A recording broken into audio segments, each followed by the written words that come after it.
Hi, Louisa. How are you? Hi, I'm doing well. How are you? Happy hump day. Happy hump. I Or didn't I know guess that. where you are, it's actually Thursday. That's right. Oh, But you it's you still generally it's say still Wednesday. Wednesday here. Awesome. No, that's good. Thank you for joining us. I really appreciate your time. Yeah, I'm excited to be here.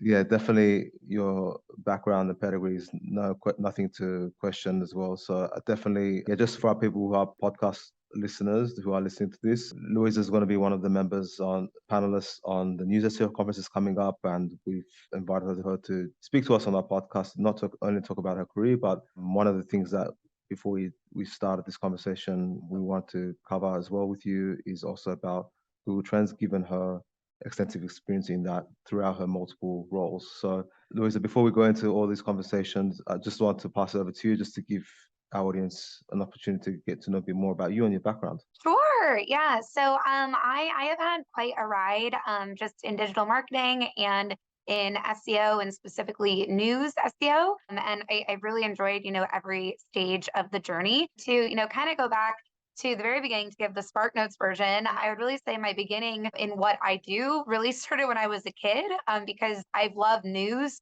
my entire life. My joke, for a long time was always that I would sneak People magazine in my mom's shopping cart like ever since I was 5. So I've always wanted to know just like anything and everything about the world. And I think that really played naturally into my eventual love of all things pop culture. And then it just, made sense by the time I got to undergrad in college to pursue journalism. So I got my undergraduate degree in journalism at the University of Colorado at Boulder. Go Buffs. And after, I did that and I actually got an emphasis in broadcast news. I'm from San Diego, California originally. So I came back to LA. That job market was really, really tough. That was 2012. And my mom was one of those moms who just always said, you have to have a job. You just have to have a job. And like right out of school, I did women's shoes, women's retail, for a year and just got to build a customer service sort of skill set. And then this is really one of the earliest phases that I would credit LinkedIn. I've always used LinkedIn, like basically since high school was when I first created my account.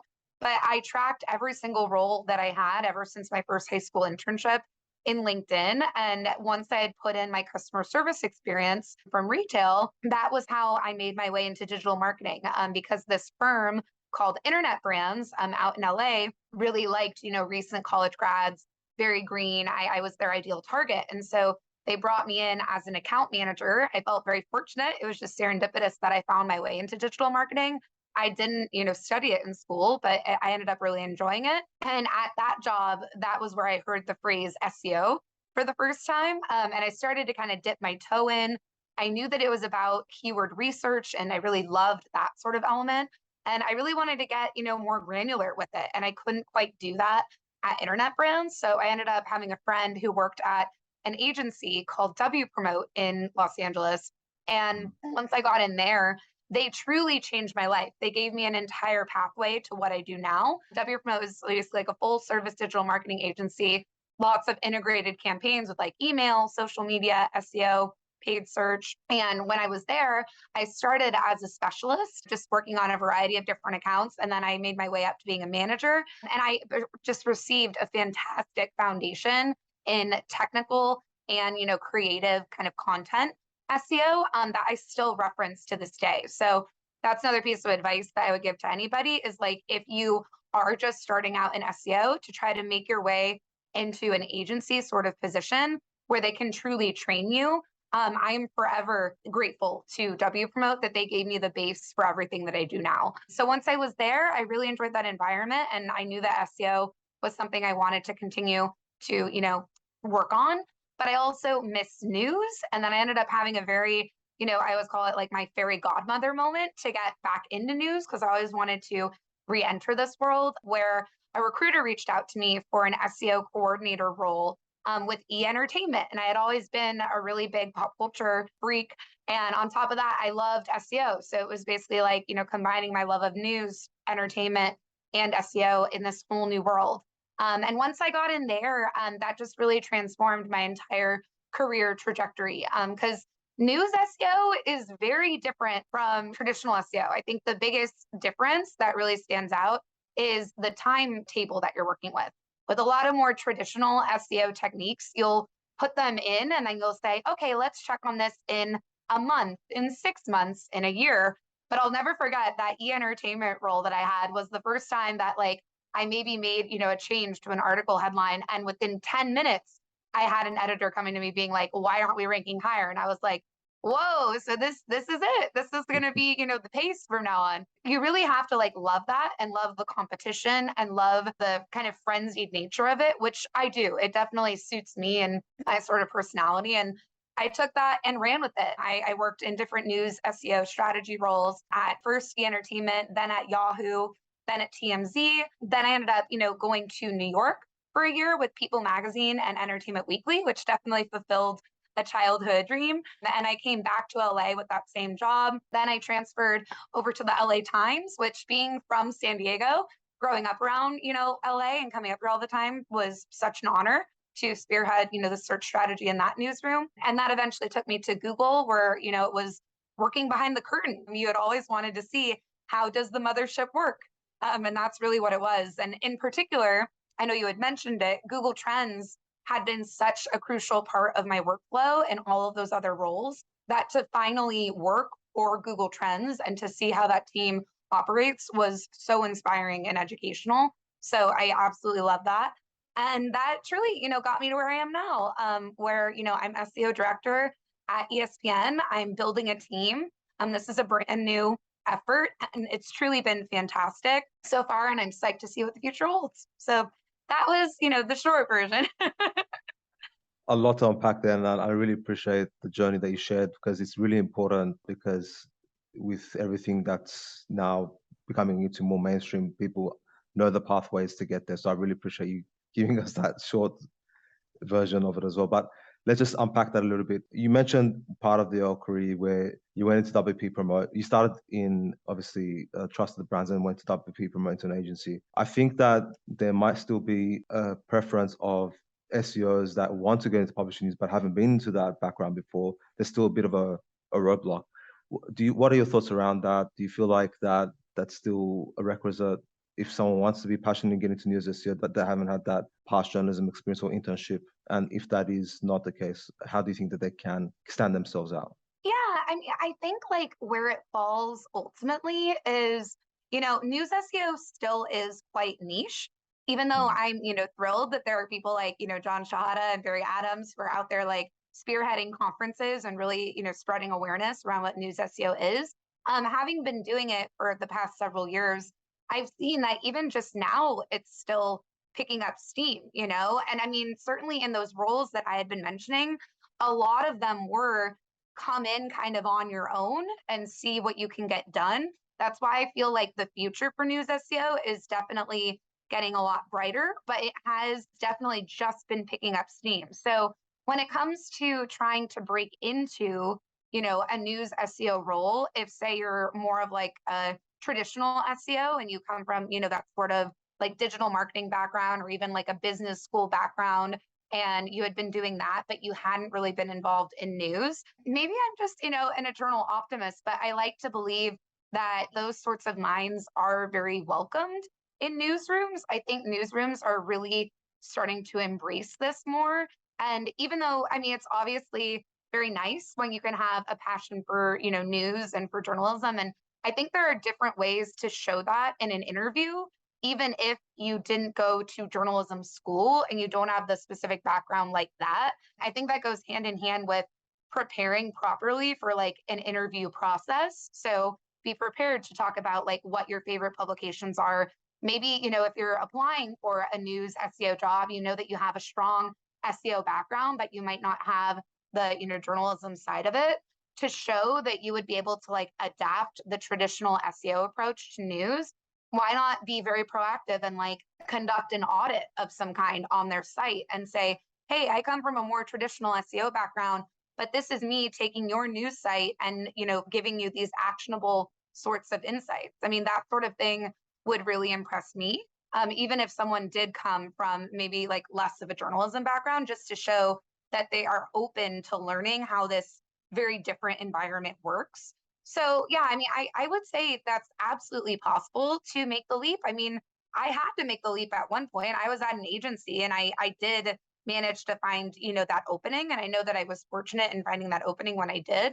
But just from knowing different people in the industry, I think there definitely are ways to show that you're willing to learn and willing to adapt your approach. But like that being said, I think that's so important whenever you would be in an interview process for a role like that to acknowledge this can't be like a fitting a square peg in a round hole kind of scenario where it's like Yeah. these are, the e-commerce sort of like techniques that I know work. News is so different. So I think you really need to show that you're willing to adapt and do your background research. I mean, the nice part about, news SEO now is that there are great resources out there. I'm really about SEO in general. I love that. The SEO community is so welcoming and, everybody loves to teach one another. So you can definitely read up a lot on publishing SEO and, the news SEOs that are out there doing great work. I would come in, basically with that in your back pocket, that sort of material, like having read up on that, and then be able to reference those concepts that they're talking about as well. So yeah, I mean, I don't think that, it's impossible. I think there are many more openings now in news SEO. And, I think traditional SEOs can find their way in there as long as they, show that even if they don't have the traditional educational background, they have a passion for it. Because I will say this until the cows come home, working in news SEO, in particular in like really big breaking news sort of newsrooms where it's incredibly fast paced, it's not for the faint of heart. I mean, the big thing that's always really driven me through the roles that I've had is that I love content. And the places that I've worked at, I would be reading that content anyways. I feel so fortunate that I have worked for places I am fans of. Like every single place that I've worked, I read that content. And that was what would always bring me back day after day after day was that I had that passion for the content. So even on a tough day, because that, the news SEO industry can be really tough. It's so fast paced. It's so competitive. There are new publishers coming out like seemingly all the time, So if you're going to get through that and triumph over those challenges, having a love for the content and for publishing can really help. So that would be like, my advice to people who maybe would want to get into it, but they don't have the traditional background is to find that sort of footing in the content and that passion for the content, because that will see you through. Yeah, that definitely resonates, and then that shows how adaptable you can be, even if you don't come from that journalist background, for sure. Yeah, yeah. You're building a team at the moment, as you mentioned. Like, what's been one of the standout, without giving names, I guess, what's been a standout review or application that you've received that said to you, well, I think that this is like examples that you're looking for. I obviously, yeah, it's yeah. What's one of those examples? For sure, for sure. So yeah, I mean, I can reference one that came in since I had started, and it's funny because I had actually already kind of pointed this out, but I really, really do believe in this. So yeah, obviously I'll leave the name out, but I really did love that this person, number one, and I do, work at ESPN, so I loved that they were very vocal about showing their love of the content and of sports in general, because I think it's just I really can't be said enough how important it is to prepare for your interview and to know the content that you would be working with and to be familiar with like that subject matter and ready to talk about it at length. I'm just that kind of person who feeds off of passion like that. So I really did love that this person brought that right away and was prepared to talk about the content that's on our site.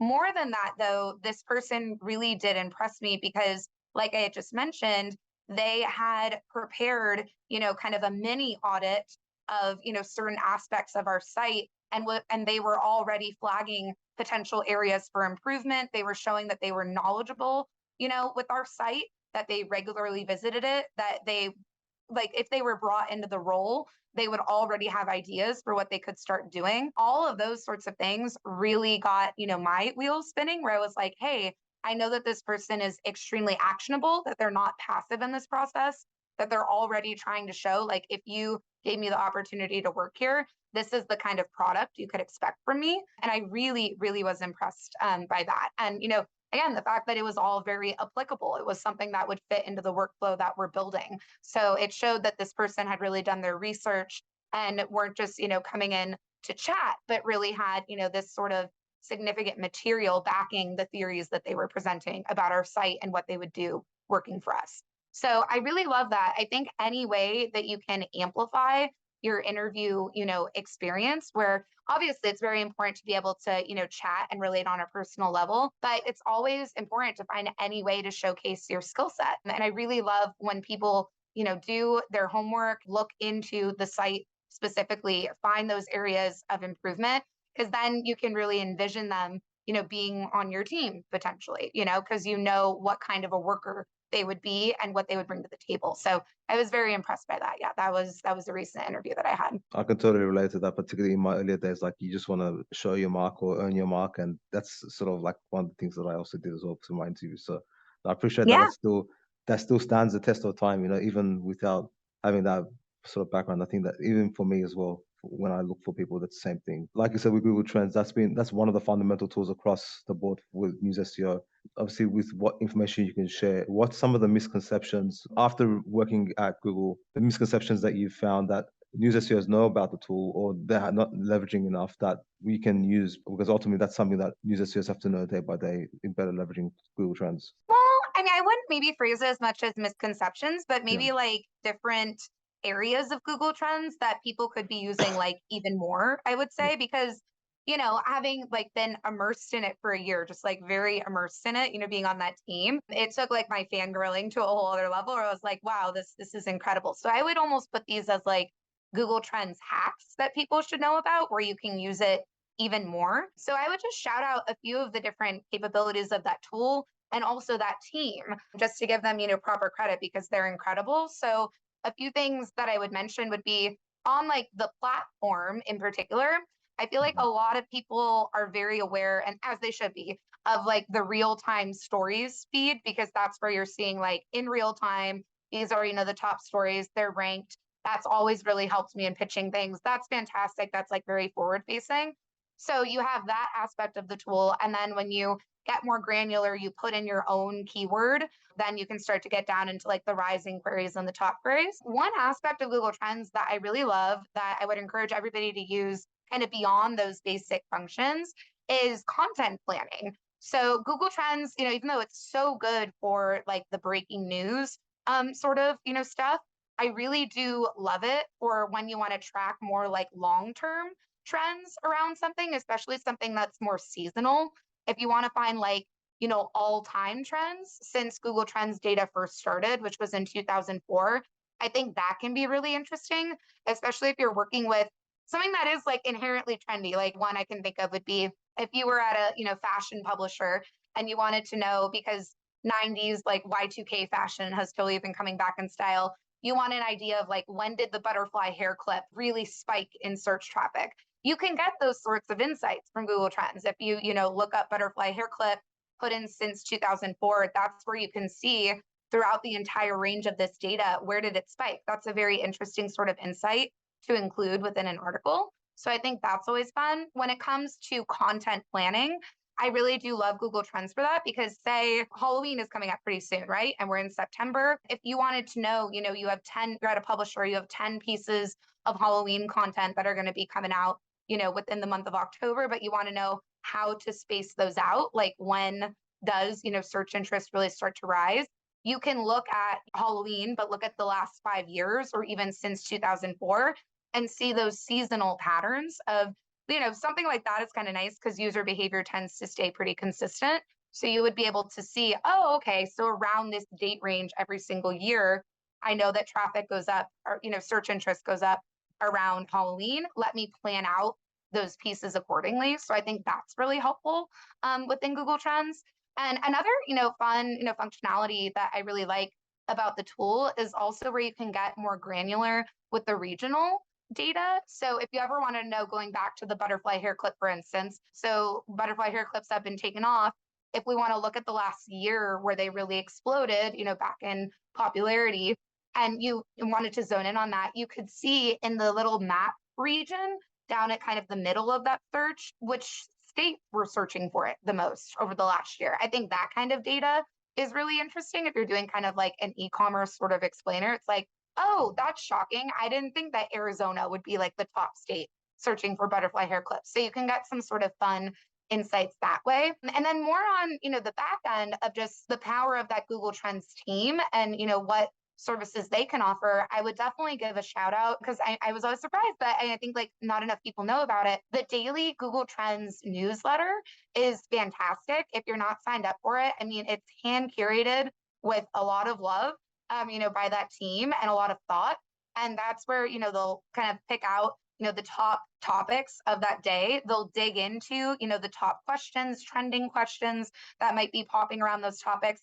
And they'll really provide those nuggets that can directly transfer over into articles. So I highly recommend signing up for that. It's just very actionable. There are things you can take directly off of that and put into content. And then, also, I mean, obviously the Google Trends platform is great for the features that I mentioned, but don't forget about the curated pages that Google Trends has. So those are the ones that are on the very front of that platform. So it's not when you get into like the real-time trends and individual searches, but they're on the first page. That's where you're going to see, really great data breakdowns around search queries for big events. So anything like a giant award show, the Oscars, or, the WNBA finals were just up there, for a long time. And you can get some really cool insights from those. So definitely don't sleep on those. They are hand curated to really provide the most interesting insights possible. And then finally, I would say I love this, and I truly did not harness the power of this until recently, but definitely reach out. If you sign up for that newsletter, there's a contact email for the Google Trends team. And if you are a publisher and you're interested in audience engagement, you want to incorporate more valuable search insights into your content, and maybe you're hitting a wall with a certain search that you're doing on Google Trends on the front end, you can reach out to the Google Trends team specifically. They have an alias. And then if you want to look into like a custom sort of data pull that will go beyond what the front end can do, you can reach out to them about that. And then they, can consider working with you in that way. I did not know that until very recently. And I, especially like once I worked there, I knew that people absolutely should take more advantage of that because the data that they can, take charge of is incredible. And yeah, just any way that you can factor Google Trends into your workflow will be beneficial. I could talk about it all day, but those are some of my favorite things. Always action-packed, Louisa. And I wanted to thank you as well personally because I think you shared the insight about the daily created trends newsletter in the SEO journalism Slack group. And I would have not picked up on that if you weren't able to share that during your time in Google. So thank you for doing that. So yeah, Of course, yeah, a lot of those insights, yeah, definitely we're following. That's really cool. There's even from the time that the conference was set to now, there's a lot of things that have happened as well in the space, particularly with Google Search on conference as well. What questions are you anticipating in your panel? What questions do you feel like are still needing to be answered pre and post conference as well? What are your thoughts? In general, I love conferences. I'm a big believer that you should never stop learning when it comes to search, and especially SEO. I think that I will be like trying to master it my entire life. I don't think I will ever be, a true like it's funny when you throw on the phrases like expert and master within search because it's always evolving. So I like to think of myself as a student always in search that can soak things up like a sponge from other people because absolutely I have my best practices that I believe in my experience, but I think you should always be learning, especially when it comes to SEO. So I'm very excited to just go in and do that, period, just to hear what other people bring to the table. I'm always curious about, any sort of bigger industry insights. I mean, we did have some, algorithm updates recently. So I'm curious if anyone has takeaways from those to share. We haven't yet really, I mean, knock on wood, right? Seen any giant repercussions yet on my end, but I am curious if anyone's going to bring new insights about that. In general, I guess within like my panel specifically, I love hearing how people got to where they are in their careers. I've always been a really big believer in informational interviews. I do those now all the time. I love to talk with people who, inspire me. I think that gives me, motivation for where I want to go next. So I'm very humbled to be on the panel that I'm on, and I'm psyched to hear what everyone on my panel, has to share in terms of what, ways did they overcome adversity in the past to get to where they are now? What are their future goals? Are there any opportunities for, further collaboration between us? I mean, I would feel that way with anybody who would be at the conference. So yeah, I mean, in general, I'm going in with like a very open mind. I'm also always curious if, people are utilizing like different best practices and, how that might be benefiting them and, what everyone's individual approaches are because, news, I mean, SEO in general, is a big game of it depends, right? We talk about that all the time. But yeah, I mean, in general, things are always changing so much. So I'm always very curious what other people's approaches might be and how those might differ from my own. And if there are any, sort of takeaways from that. So yeah, just going in very excited and eager to learn and, excited to network with people. I love this community and I feel so honored every day to be a part of it. So yeah, just very enthusiastic about it.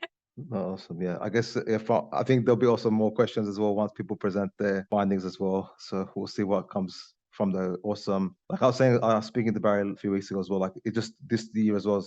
It's covering a lot more different areas as well, not just like top stories and everything else.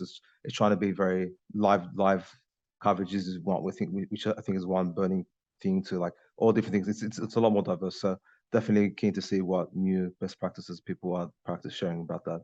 Yeah. Yeah, I guess looking ahead and sort of to help summate our sort of conversation, I think, given that you're in your new role, what are your plans with your team and sort of your direction for the next year ahead at ESPN? With my team and where we're at, it's been a very exciting, kind of month and change so far for us. When we came in, definitely a huge focus of the work that we're doing has been training. I'm a Yeah, big believer in it. So we've wanted to establish a foundation of best practices within the newsroom to really, garner that trust from the editorial team members that we're working with.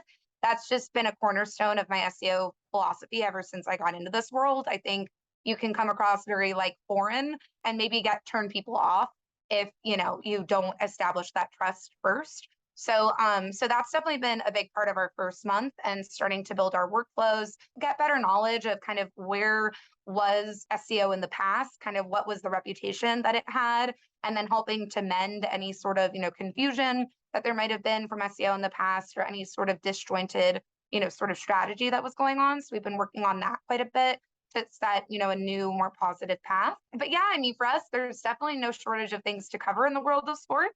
We are absolutely like knee deep and we have college football going on, we got NFL. It's a very exciting time to be working for ESPN. So I think that was fun that our, kind of the birth of our team coincided with that when all of that momentum was ramping up. And yeah, in terms of the future, we have a lot of different plans. We definitely want to amplify our reporting structure that we have because we're already starting to do audits to properly track like, okay, where has ESPN been in the past with our performance? Where are we now? Where do we want to go? hmm So reporting kind of goes hand in hand with that. So I think we're fine tuning our reporting system. Also, in addition to working with like the breaking news sort of like segment of the newsroom, we want to be tapping more into the evergreen content opportunities that will exist for ESPN. So we're already starting to kind of map that out. And yeah, I mean, generally, we just want to be more integrated within, the newsroom workflow, and that's been happening a lot more with time. So yeah, really, the sky's the limit. I feel thankful every single day for this job. I've loved ESPN my entire life. I come from a huge sports family, and it's funny the way that my director put it to me when I was interviewing for this job was sports is inherently fun. And I do feel that every single day that, the work that we do, sports is a great escape for people. And it makes people very happy. So it's wonderful to get to really zone in our focus on that kind of content every single day. So we're trying to educate the newsroom, get them invested in these search strategies. And then once, we have that secured, really blast that out to all the potential that exists in the future. So those are some of our things, but we have many, many other plans. And really beyond that, our team itself, we want to expand. So we currently have, myself and my two lovely, senior SEO analysts, and we're going to be hiring for a third. That was the interview that I had done. And then we have bigger goals beyond that to make this team even greater. So it'll be awesome. I'm very excited. No, definitely. When you're going from the ground up, it's a little initially harder, but definitely more rewarding as well, for sure. Just one more question Yeah. on the ESPN direction moving forward. Is your philosophy going to be based on covering more, getting more visibility across more sports, or is it going to be more local driven? Given that the updates that are happening with Search On, what's your sort of philosophy around sports and that angle in terms of developing topical expertise? So I mean, I'm a big believer. Again, maybe it's just being very confident in where this team could go, but I'm a big believer in all of our sports. Actually, one way that we've tried to adapt our strategy from the very beginning has been we really want to directly cater to maybe some of the areas of our company that, because obviously the NFL is so big and college football is so big, maybe the resources weren't the same for them. So that's why, like, I don't tend to look at our sports as like anything is more important than the other. I want to serve all of our sports at the same time, because I think even for the ones that have smaller audiences, they can be incredibly passionate audiences. So we've already put a big focus on, for instance, like kind of the combat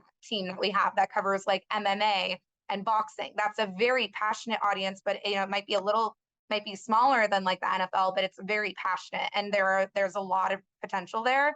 Also, I mean, the world of ESPN fantasy and betting within sports, that's another really big thing that exists. And again, it might not be at the same scale as an NFL, but there's a very passionate fan base for it that deserves our help, and we should be helping them find our content. So yeah, I mean, I guess the way that I would sum that up is I haven't been really putting them in any sort of tiers, because I believe all the sports deserve our attention. If anything, if they're in season or they're about to be in season, we're absolutely focusing on them. And our goal is, by the time we make a full 12 months around the newsroom, that every team and every sport will feel that we're invested in them and that they should trust us and be a part of our strategy. I think you have to look at a newsroom like this that way. It's really important to have that connection with each of the teams. Absolutely. And with that, Louisa, thank you for all the optimism, packing as much as you can in a short period of time. And I look forward to seeing your session and just the general next steps that you take with ESPN. Thank you so much for your time.